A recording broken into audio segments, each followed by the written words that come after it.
En su libro The Samaritan Dilemma, Deborah Stone cuenta una historia que sucedió en su localidad de Henniker, New Hampshire. Un pordiosero se tornó en la preocupación de los residentes de la localidad a tal grado que el tema fue considerado en una reunión de la municipalidad. Sus palabras describen el estado actual de nuestra sociedad.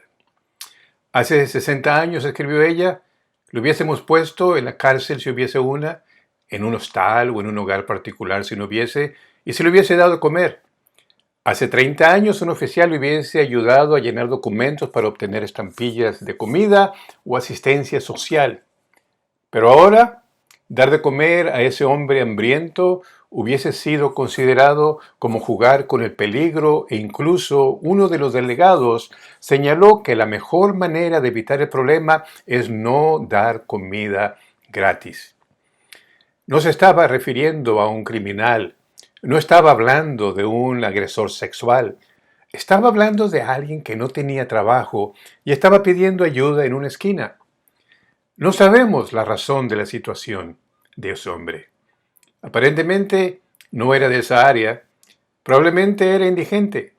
Podría o no tener una familia, podría o no estar enfermo y ser incapaz de trabajar, simplemente no sabemos. Lo que sabemos es que el hombre estaba en necesidad. La reacción de la comunidad era eludirle, no ayudarle, ignorarle y se iría a otra comunidad. De alguna manera, esa historia me recuerda una de las parábolas de Jesús. La parábola que me recuerda es la parábola del buen samaritano que encontramos en el capítulo 10 del Evangelio de Lucas, en los versículos 25 al 37.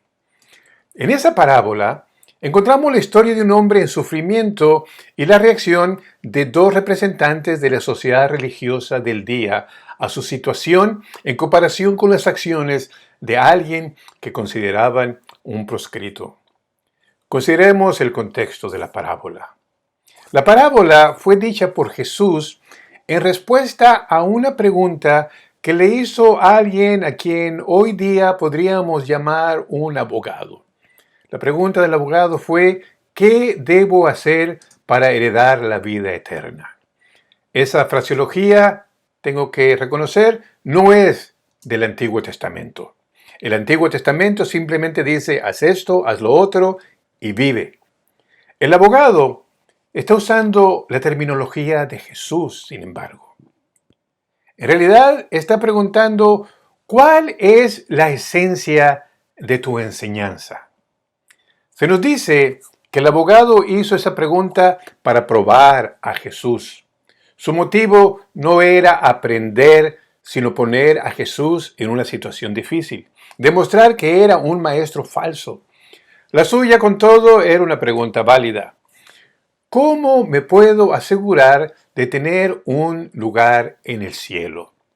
Su pregunta asume que la vida eterna es algo que ganamos en lugar de ser algo que recibimos de Dios. Estaba diciendo, sabemos que debemos de ganar nuestra entrada en la vida eterna. ¿Qué tipo de trabajos y cuántos tengo que hacer para obtener mi pasaje? El abogado estaba haciendo una pregunta de la mentalidad de obras, así que recibe una respuesta de la mentalidad de obras de parte de Jesús. Jesús lo refiere al Antiguo Testamento. ¿Qué dice la ley de Moisés?, le pregunta Jesús. Y la respuesta del abogado cita dos mandamientos. Primero, perfecto amor hacia Dios y perfecto amor hacia los demás. Jesús le dice entonces, exactamente, le has atinado. Pero en el siguiente versículo encontramos estas palabras. Pero él, queriendo justificarse a sí mismo, dijo a Jesús, ¿y quién es mi prójimo?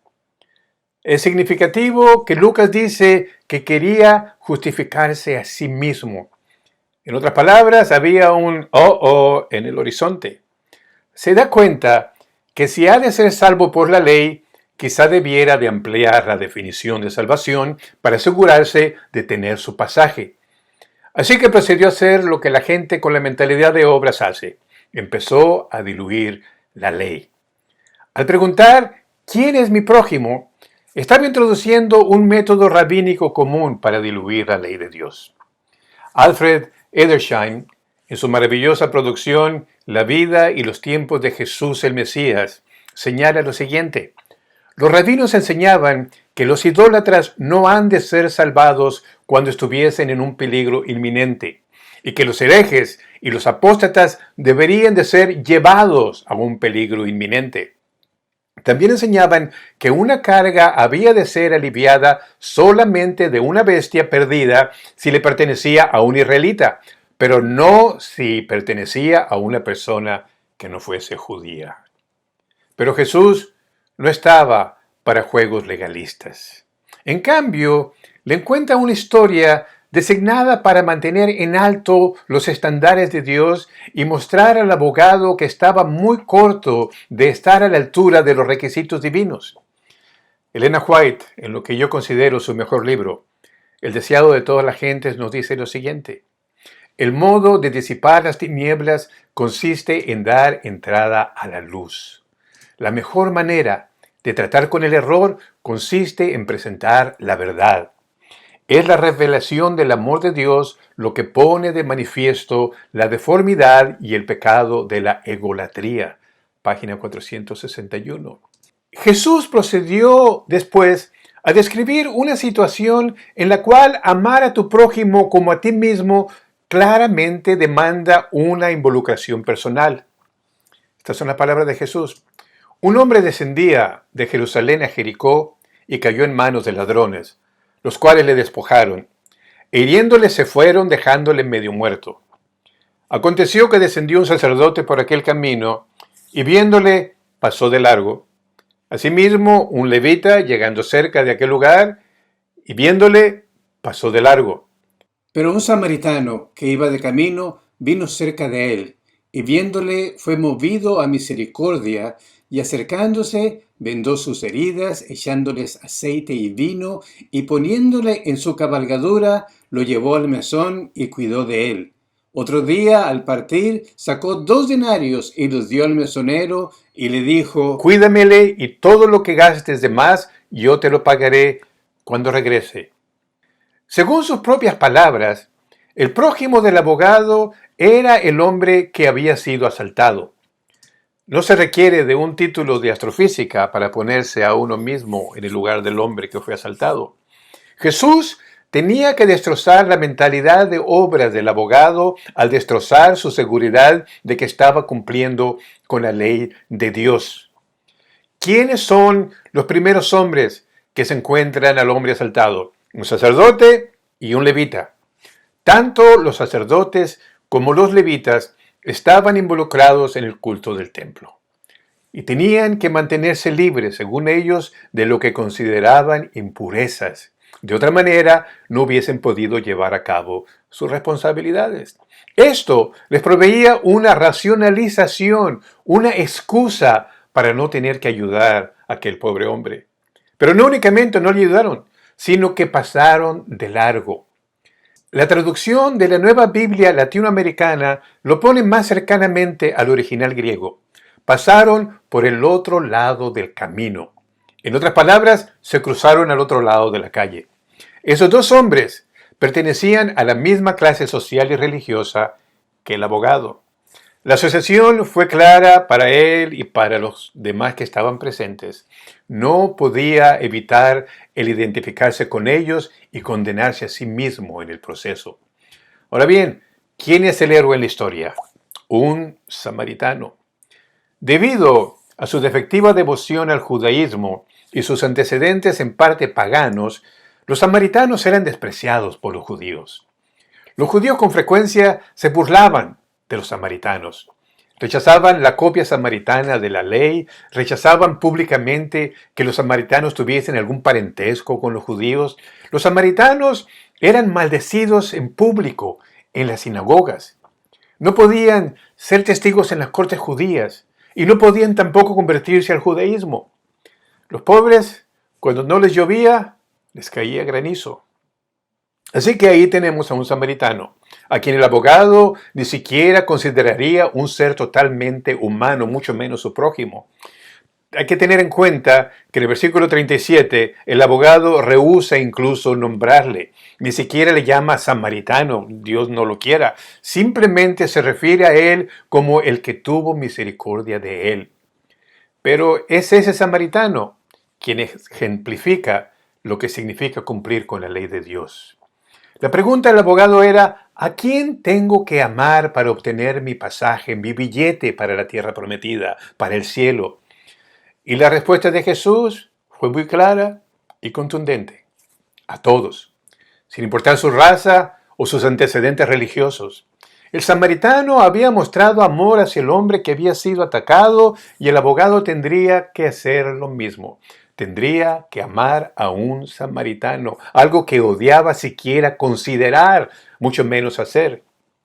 Jesús no le estaba diciendo al abogado que debería de salir a los caminos y a las veredas y buscar a quien ayudar. Ese no era el punto de la parábola. El punto de la parábola era que el abogado no estaba cumpliendo con la ley de Dios.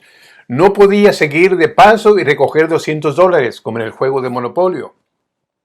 Podemos con toda confianza decir que Jesús enseñó dos maneras de ir al cielo.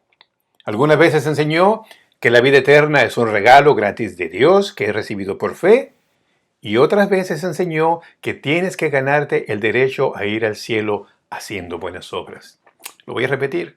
Algunas veces Jesús enseñó que la vida eterna es un regalo gratis de Dios que es recibido por fe, y otras veces enseñó que tienes que ganarte el derecho a ir al cielo haciendo buenas obras. Jesús no se estaba contradiciendo o estaba tratando de confundir a ti o a tus seguidores. Simplemente le estaba hablando a dos tipos distintos de personas. Cuando hablaba de ganar el derecho, obtener el derecho de ir al cielo, estaba hablándole a personas que pensaban que podían hacerlo, como en el caso de este abogado. Lo que quería era que se diesen cuenta que no podían conseguirlo, que era imposible, que tienen que humillarse a sí mismos para recibir ese regalo, porque no es otra cosa que un regalo, y como ese regalo es gratis. ¿Qué es lo que le está diciendo el abogado? Así que piensas que eres suficientemente bueno para obtener tu recompensa en el reino de los cielos. Antes de que hagas apuestas en relación a tu destino eterno, considera cuidadosamente tu vida y los estándares divinos de salvación. ¿Amas a todo el mundo, todo el tiempo, con todo tu ser? Si la respuesta es no, olvídalo. Te mereces el juicio de Dios. La ley de Dios está designada para hacernos conscientes de nuestra culpa moral ante Dios, de modo que es necesario que nos lleguemos a dar cuenta que necesitamos su misericordia. ¿Entiendes? Necesitamos su misericordia. Por otra parte, cuando Jesús dice que la salvación es un regalo gratis, siempre le está hablando a personas que se dan cuenta que no pueden obtenerla. Aquellos que se dan cuenta que no pueden obtener la salvación. No es necesario convencerlos de su situación y de lo lejos que están de Dios. A ellos solamente les da las buenas nuevas. Es cuando estás listo para admitir que no eres digno de obtener tu pasaje al cielo y que nunca lo vas a lograr, que Jesús te dice que cualificas para ese regalo. Y lo voy a repetir otra vez también, como anteriormente. Es cuando estás listo para admitir que no eres digno de obtener tu pasaje al cielo y que nunca lo vas a lograr por ti mismo, que Jesús te dice que cualificas para ese regalo. Porque es un regalo. No es un premio por tus logros, no es ganado, es dado libremente a ti y a mí. Ese es el punto de la parábola. Pero un minuto. ¿Y qué del ejemplo del samaritano? Tony Campolo, un sociólogo y predicador, acostumbraba a iniciar sus mensajes diciendo: tengo 3 cosas que compartir con ustedes. Primero, mientras estaban durmiendo anoche, 30,000 niños murieron de hambre o por enfermedades relacionadas con la malnutrición. Segundo, a la mayoría de ustedes eso les vale madre. Tercero, lo peor es que ustedes están más molestos conmigo porque dije que les vale madre que por el hecho de que 30,000 niños hayan muerto anoche. Tengo que admitir que Campolo usó una expresión mucho más fuerte que les vale madre, mucho más fuerte.